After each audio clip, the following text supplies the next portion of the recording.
This is a book review of this book. It's called Yetis, Sasquatch, and Hairy Giants by David Hatcher Childress. I don't know if you can see. You see the cover right there, and there's the name, David Hatcher Childress. You can see what appears to be a Yeti on the cover. This is a pretty good book. I think it covers the subject of Sasquatch pretty well.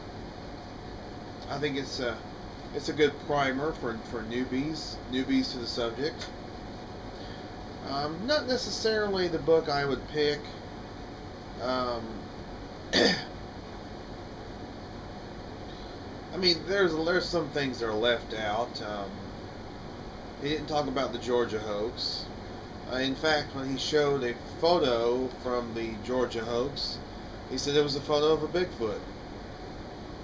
And that was that photo right there of what appeared to be a tongue turned out to be from the Georgia hoax. He shows several photographs. Some of these photographs I've never even seen before. There's one in particular that I've never seen, which was allegedly taken way back in the 40s. That would be this one in the lower right hand corner. Now that's a new photo. I've never seen that one. Never seen that photo before. And there's stills from the Polish Yeti video. You all may remember that there was a video that came out back in 2009, supposedly of a Polish Yeti in the mountains there. There's also the Mayaka ape, the skunk ape photo, which was taken by Vince Dewar. There's also what appears to be a 2001 picture taken with a trail cam. I don't know what it is. Is it a squatch? I don't know. It looks more like a bear to me. It's more like the ear. It looks like the ear of a bear, sort of. Although I guess you could. I mean, it looks like what it looks like to me. It looks like one bear passing in front of another. That's what that photo looks like to me. But I don't know.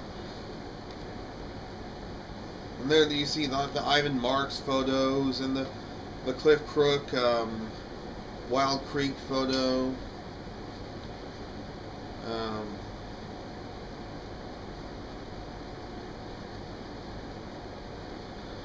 But still, there's some interesting stories in here. There's a lot of emphasis on the Yeti and other hairy hominids all over the world, such as in Russia, China. There's also some interesting chapters in the beginning about actual giants, about giant people. People such as Robert Wadlow. A lot of us are familiar with Robert Wadlow, who was like the tallest person in the world. There's also about wild men through the ages. I see, you talk about tall people. Look at this. Look at this guy. Look at that. Isn't that amazing? How tall that guy is compared to this guy.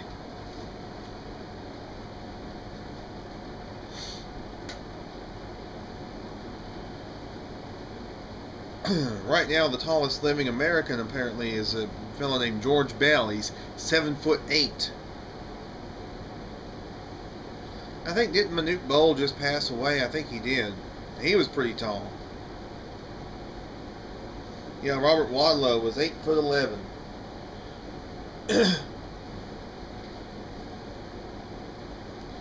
Manute Bol was well over 7 foot. I mean, he was pretty tall. 7'7". He was 7'7". Yep. Manute Bol tied for the tallest in NBA history with Georges Mirazan. 7'7". Georges Mirazan. I think that was the guy who was He was the guy who was in My Giant, I believe, with Billy Crystal, which was sort of inspired by Andre the Giant. I believe George Muresan, that name is familiar. Jorge Gonzalez, who we knew as the Giant Gonzalez in WWE, he was 7'10". He recently passed away.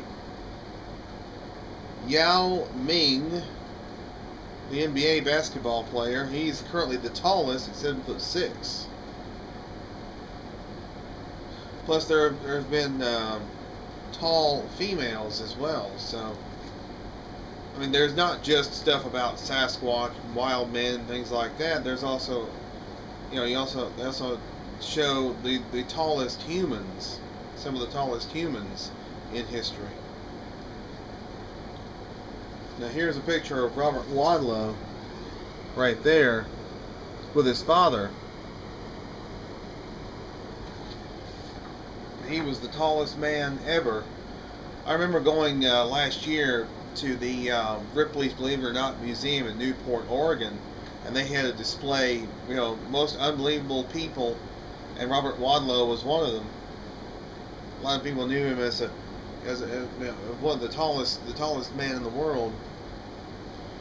And there's also stuff about giant skeletons that have been found in different areas, including in Nevada.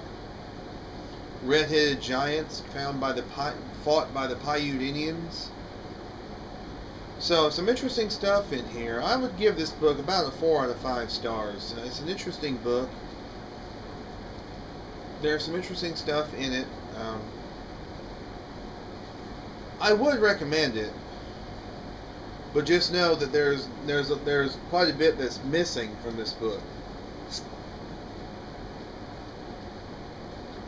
That's not covered in this book. So just a friendly word of warning. Just you know, not saying this is a bad book, but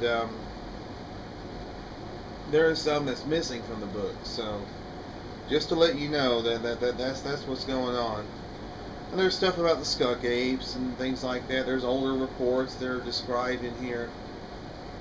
But still, I do recommend it. I do recommend getting it. It's a good book. It's available on Amazon. It's available on Amazon and Barnes and Noble and all that. So, yeah, I would say get it.